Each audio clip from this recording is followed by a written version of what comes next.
tayo mag-secret file, ay ilike mo muna ang video na to at mag-subscribe na sa aming YouTube channel. Don't forget to click the notification bell para hindi ka nahuhuli sa latest episode ng DJ Rocky's Secret Files.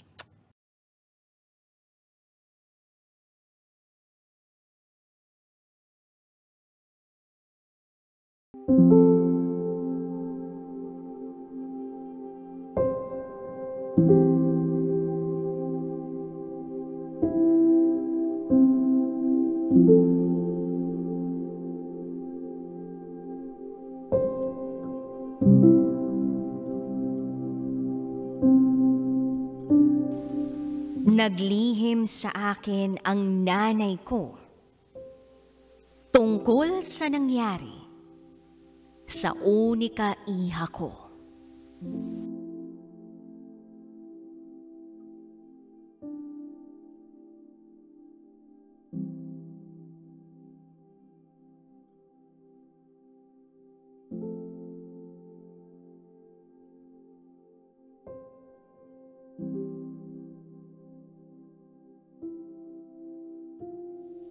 Hi DJ Rocky.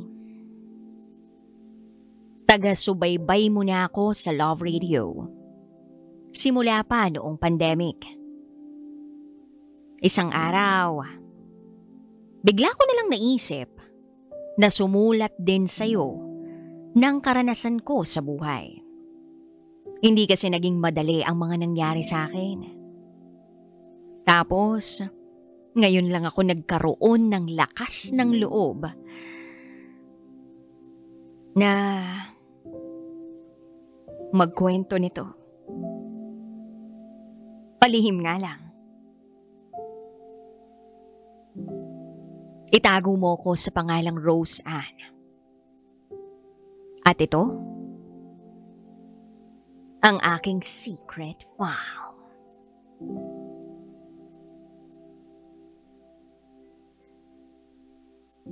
Isa akong kasambahay na kasalukuyang namamasukan sa Maynila.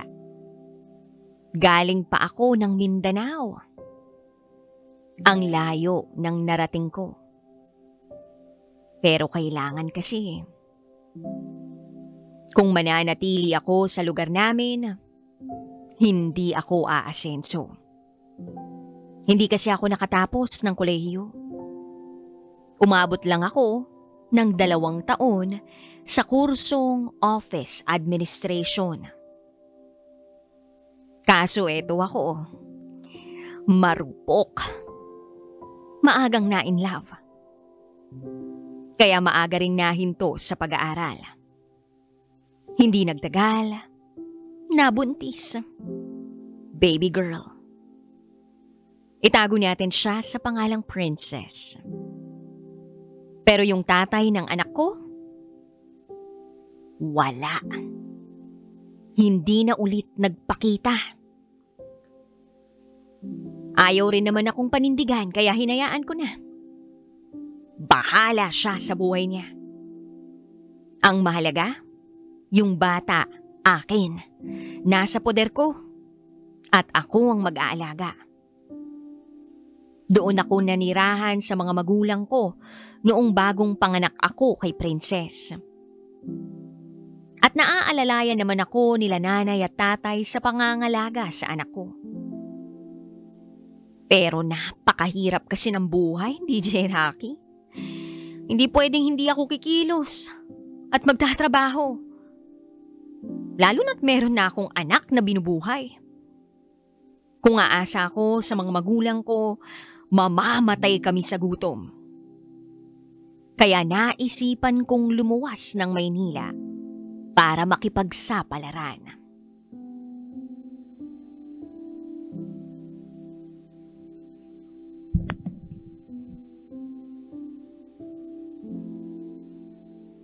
Year 2006, bagong dating ako ng Maynila. Ang una kong napasukang trabaho, isang receptionist sa isang punerarya. Nakuha ako agad kasi nung mga panahong yun, nagkakandara pa yung punerarya dahil kulang sila sa tao. Nagkaroon kasi noon ng stampede at ang daming patay. Kailangan nila ng tao na tutulong sa pagproseso ng mga claims sa funeral services. At dahil marunong naman ako mag-computer, mag-encode at mag-print, nakuha ako agad. Ilang buwan lang ang itinagal ko doon, DJ Rocky. Kasi hindi naman palaging bumubulusok ang mga kliyente sa punerarya. Nagkataon lang noon. Pagkatapos, may mga kaibigan akong tumulong sa akin na mamasukan bilang isang crew sa isang sikat na fast food chain. Sinubukan ko naman. Naglinis ng mga lamesa, nag-serve ng pagkain sa drive-thru, hanggang sa naging kahera at na-promote bilang isang assistant production manager. Medyo sinuwerte ako nung mga unang taon ko sa Maynila. Kasi dati, yung sahod na natatanggap ko sa pagiging assistant manager, pangarap ko lang yun. Tapos biglang totoo na, nahahawakan ko na, nabibilang ko na. At naipapadala ko na rin sa pamilya ko. Lalo na't para sa anak ko, kay Princess. Hindi man kami magkasama habang lumalaki siya, madalas ko naman siyang makita kapag pinapadalhan ako ng litrato niya ng mga pinsan ko sa Friendster noon. Tuwang-tuwa ako kapag nakikita ko siyang nakangiti sa litrato. Madalas, tumatawag naman sila nanay at tatay sa akin para ipakausap si Princess. Mahal na mahal ko yung batang yun.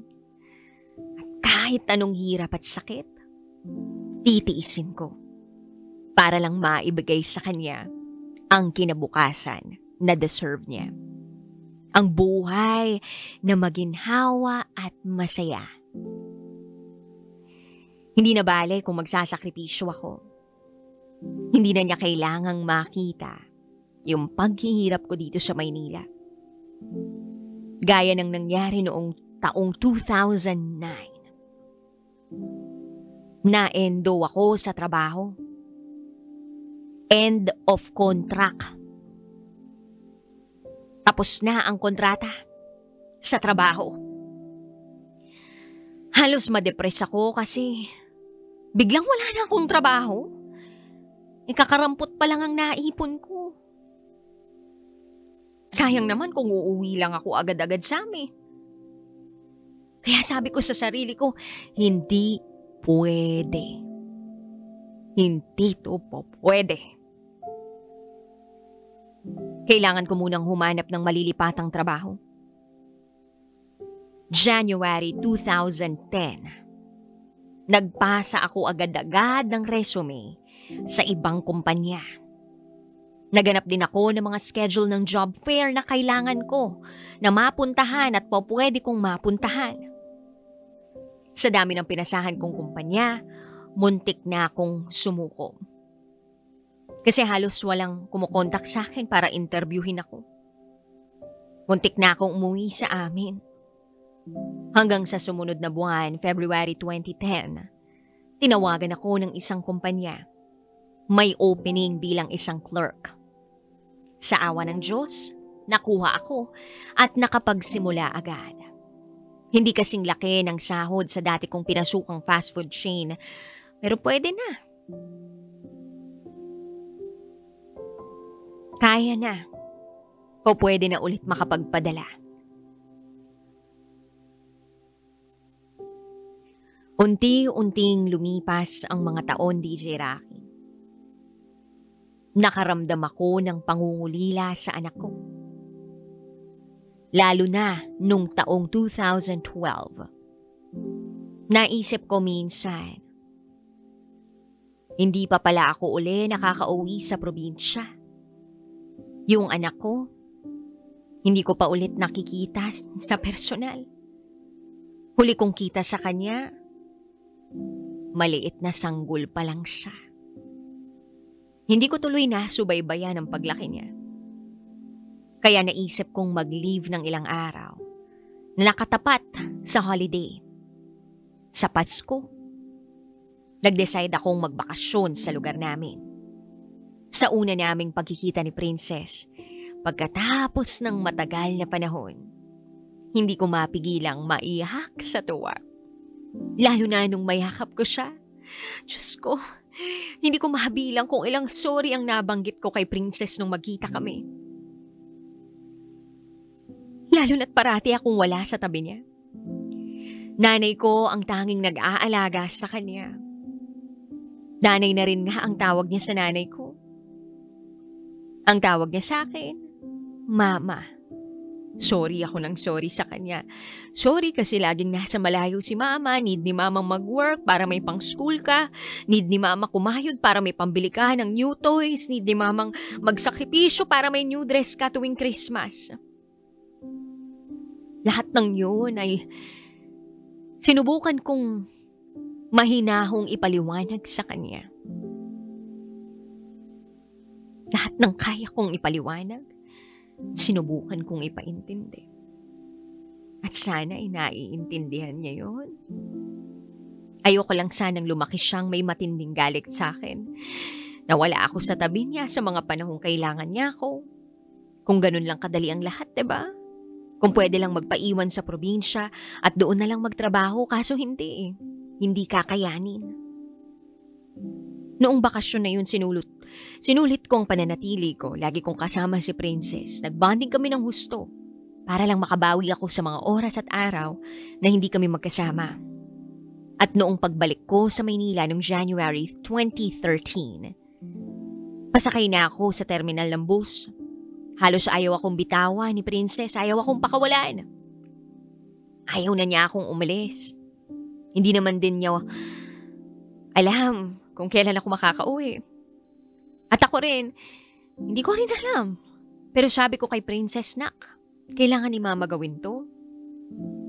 Sana maintindihan mo. Yun na lang ang nasabi ko, DJ Rocky. At pag-alis ng bus, mag-isa akong umiiyak.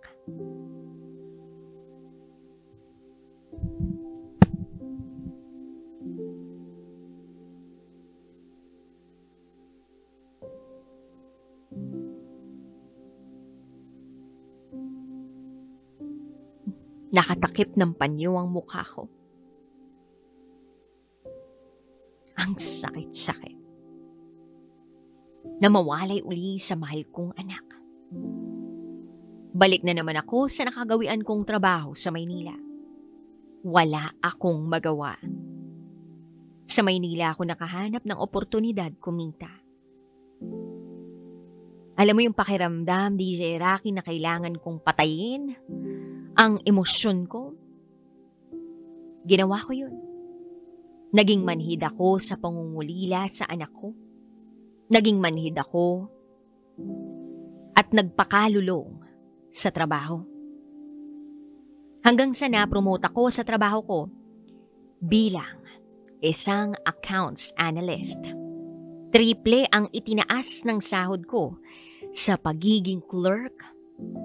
Kahit hindi ako nakatapos ng kolehiyo, sinuwerte akong ma-promote sa kumpanya.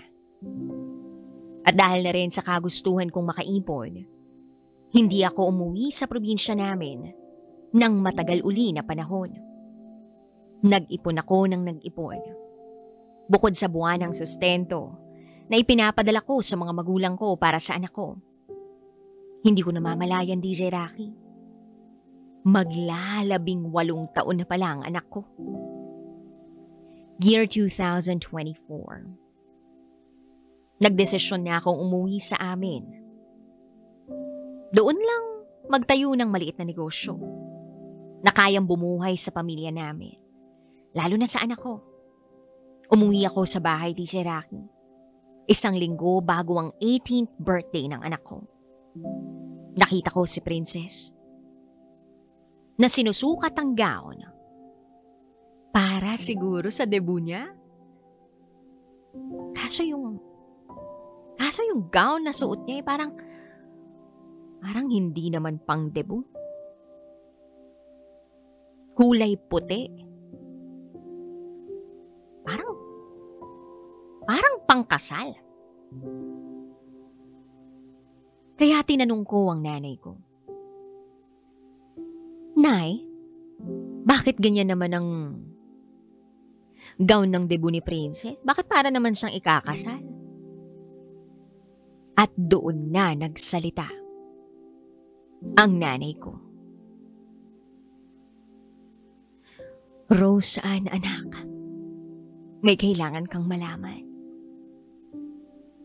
At para akong binuhusan ng balde-baldeng yelo sa nalaman kong revelasyon mula mismo sa nanay ko tungkol kay Princess na anak ko.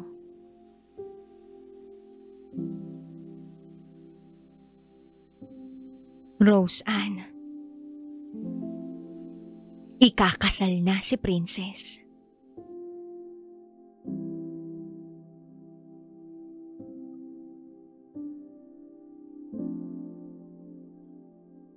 Nanlaki ang mga mata ko. Noong marinig ko yun mismo mula sa nanay ko, sagot ko sa kanya, "Ma, anong ikakasal? Anong pinagsasasabi ninyo? 18 pa lang si Princess, anong kasal ang sinasabi ninyo?" Sumagot siya sa akin, "Rose Ann, anak, pasensya na. Hindi na kita nasabihan kasi kulang sa panahon." Hindi na ako nakapagtimpi at napasigaw ako sa nalaman ko. Sabi ko, "Ma naman! Ba't ngayon ko lang nalalaman tong mga bagay na to? Hindi siya pwedeng ikasal sa kahit sinong hindi ko alam. Bakit hindi mo sinasabi sa akin, Princess? Dapat kung magdedesisyon ka, sabihin mo muna sa akin, hindi pwede yung pinapasok mo. Hindi mo alam yung epekto niyan sa buhay mo. Bata ka pa, Princess. Mag-isip ka muna." Hanggang sa nagsalita uli ang nanay ko. "Nak, hindi yan desisyon ni Princess. Desisyon ko yan." Napatanong na lang ako sa nanay ko, "Ano bang nangyayari, ma? Pinaprank nyo lang ba ako? Kung prank to, masamang biro to, ha? Sinasabi ko sa inyo."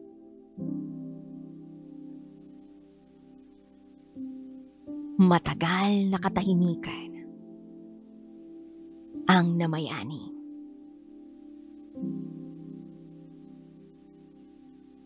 Hanggang sa nagsalita na uli si nanay.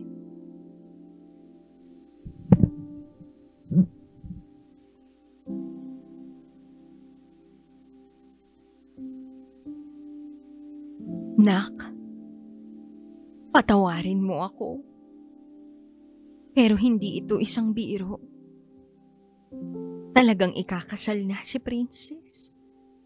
At ako ang nagdesisyon ng fixed marriage para sa kanya."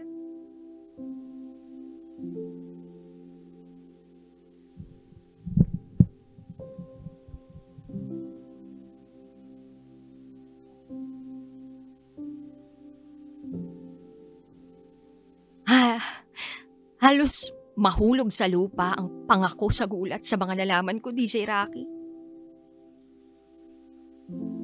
Nakikita ko rin si Princess na maluha-luha habang ikinukwento sa akin ng nanay ko ang tungkol sa fixed marriage na napagkasunduan nila ng magulang ng pakakasalan ni Princess. Ang sabi, side daw nung lalaki ang unang nakipagkasundo sa nanay ko. Maganda raw kasi si Princess, mukhang mabait, bagay raw sa angkan nila.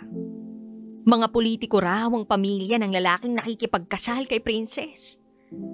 At dahil wala ako noon sa probinsya para magdesisyon alang-alang kay Princess, nanay ko na lang ang pumayag. Magbibigay raw ng alimony o sustento yung pamilya ng lalaki. Malaking halaga. Milyones. Diyos ko po. Anong laban ko sa milyones nila? Tinanong ko kung kailan ang kasal. Sabi, isang araw, pagkatapos ng 18th birthday ni Princess.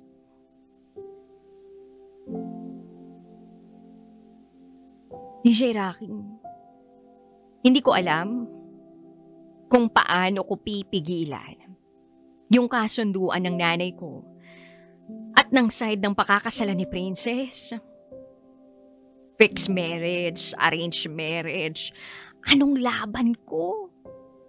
Kung may petsa na at meron nang napagkasunduan, tapos ang makukuha ni Princess at ng pamilya ko milyones. Ganun-ganun na lang ba yun? Nababayaran na lang pala ngayon ng salapi ang pagpapakasal. Kahit hindi mo naman mahal yung tao. Ganun-ganun na lang? Babayaran na lang kami? Para makuha nila yung anak ko at asawahin? Tapos ano, lalahian na lang? Ano yung anak ko, inahing baboy na nakagown? Wala na siyang kalayaan mamili ng gusto niyang kinabukasan kasi may ibang tao nang nagtakda nito para sa kanya? Ang masahol pa dyan, nanay ko pa mismo, nanay ko pa. Nanay ko pa yung pumayag na ipakasal si Princess. At pagka-uwi ko lang nalaman ng lahat-lahat, wala man lang pasabi. Wala man lang abiso. Wala. Diretso kasal sa ganitong petsa, ganon. Kung hindi pa ako umuwi, di ko pa malalaman. Para kong masisiraan ng bait na itong anak ko bigla na lang bubukod at sasama sa isang mayamang pamilya para maging asawa ng isang anak ng politiko. Lahat ng sakripisyo ko, lahat ng pangarap ko para kay Princess, naglaho na lang, ganun-ganun lang. Hindi ko matanggap ang mga nangyayari. At maging sa oras na to, hindi ko alam kung paano paatrasin si Princess. At ang nanay ko sa kasundo ang pinasok nila. Kasi ang kapalit milyon-milyon. Anong laban ko doon? Ang dala ko lang na pera mahigit 100,000. 100,000 lang. Pangkapital na sana sa munting negosyo na balak ko sanang itayo pag uwi ko. Anong laban ko sa baryang meron ako? Nakahanda na lahat eh. Lugar, petsa, programa ng seremonya. Paano ko mapipigilan yun? Baka mamaya ipapatay pa ako ng pamilya ng lalaking pakakasalan ni Princess. Kung tututulan ko yung kasalan nila. DJ Rocky, hindi ko alam kung aabot sa radyo ang kwento ko dahil humigit kumulang na 1 linggo na lang bago sumapit ang kasal ni Princess.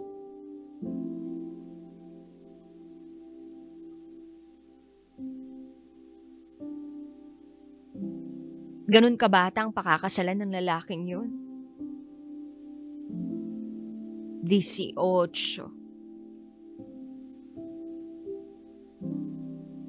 Anak ko yun. At hindi ko alam kung anong gagawin.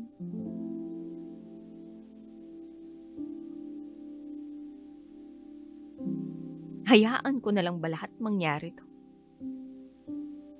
Tama ba to? Nag-iinarte lang ba ako?